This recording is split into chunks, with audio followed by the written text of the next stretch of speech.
Hello friends, இன்றைக்கி நம்ம சேனலில் என்ன பார்க்க போகிறோம் பார்த்தீங்கன்னா, கூட்டாஞ்சோறு எப்படி செய்ய பற்றி பார்க்க போகிறோம். முதல் முறையாக நம்ம சேனலில் பார்க்குறீங்கன்னா சப்ஸ்கிரைப் பண்ணிடுங்க. வாங்க வீடியோக்குள்ளே போகலாம். முதல்ல ஸ்டார்ட் பண்ணுறது எப்படின்னா, ஒரு டம்ளர் அரிசிக்கு 2 டம்ளர் தண்ணி, காப்பி அரிசி 100 கிராம் துவரம்பருப்பு. முதல்ல ஸ்டார்ட் பண்ணும்போது தண்ணி கொதிச்சதுக்கப்புறம் அரிசியும் துவரம்பருப்பையும் சேர்த்தே போட்டுருங்க. போட்டதுக்கப்புறம் காயம்,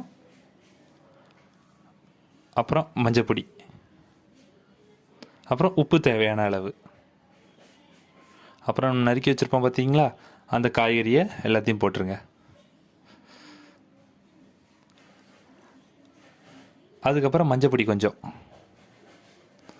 அதுக்கப்புறம் அரிசிலாம் போட்டு நல்லா வந்ததுக்கப்புறம் நம்ம தேங்காய் விழுது போட்டுறணும். இன்னொரு பக்கம் என்னென்னு பார்த்தீங்கன்னா, கடையில் எண்ணெய் ஊற்றி கடுகு, வெங்காயம் போட்டு நல்லா கோல்டன் ப்ரௌன் வரைக்கும் வதக்கினதுக்கப்புறம் அதை ரெடி ஆனதுக்கப்புறம் கடைசியாக ஃபைனலாக நல்லா இதோட மிக்ஸ் பண்ணி நல்லா நம்ம கிளறினோன்னா நம்மளுக்கு தயார்.